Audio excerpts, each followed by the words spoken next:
Joining me now, Sky News contributor Chris Yorman. Chris, interestingly today, Victorian Energy Minister Lily D'Ambrosio forced to admit the full cost of the government's renewable energy plan is unknown. She doesn't know what it is, but she's rejected anyone saying it's as much as $20 billion rather than the $4.3 billion she's budgeted for. This came out of a hearing, a budget hearing on Friday, where she said the lights would go out if these new transmission lines weren't built, but that she could not reveal the full cost and she could not reveal the impact on bills until the contracts had been signed. Now, I don't know how anyone could sign a contract without the cost being known, but put that to one side.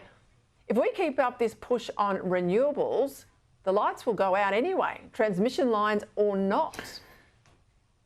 Well, we've seen it around the world, Peter. Everywhere you put in large-scale deployment of wind and solar, two things happen. The grid becomes more fragile and electricity prices soar. And I see Lily D'Ambrosio saying that it's not going to be $20 billion, but can't say how much it's going to be. And of course, those transmission lines that she's left out of the equation probably come to around about $16 billion. So what do we know about that? We know that 9% of your electricity bill is the transmission costs. Once those are decided and set in stone by the regulator, then they get a regulated rate of return. That's 9% of your electricity bill. They can only go up. That is the only direction in which they are heading. And it's interesting now that the federal Labor Party has stopped saying that people's electricity bills will go down. But the great lie in all of this has to be exposed, and that is it will be neither greener nor cheaper, and the system will certainly be more fragile. That's the energy future, which is on offer because of the policy decisions of state and federal governments.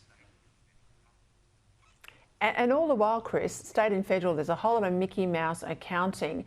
The Victorian Treasurer has revealed the government will save, this is, as I say, Mickey Mouse accounting, $3.3 billion because they're going to use AI and automation to free up the time of public servants, get them off the repetitive sort of tasks. Now, forget all the other things in a modern economy that we need good and reliable energy for, but it feels like no one in Parliament anywhere, state or federal, really understands this worldwide race on AI. It's underway, and unless we have here in this country huge new sources of energy, we're not even at the starting line.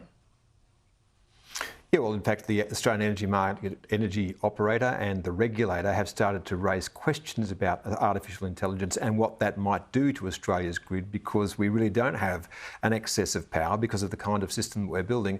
So let's try to put some of these things in perspective, Peter. What kind of energy demand might an artificial intelligence data centre bring? Well, 1 gigawatt is a term that's been bandied around in the United States. That's for a big one. So imagine a city the size of Melbourne. Well, Adelaide. That is round about 1/3 of the demand of a city the size of Adelaide. It's bigger than the peak demand of a city the size of Canberra. And you will need to build dozens of these things if you want to be in the race. We're going to see a surge in the demand for electricity. And what kind of electricity? Well, it has to be dispatchable because these things will demand that level of energy 24/7. That will not be running on wind and solar. So in the United States, what's happening? They are building these data centres right alongside the gas fields in the Permian Basin, and they'll export the data from there. So what is Australia's plan for doing anything like that? And as usual, we apparently don't have a plan.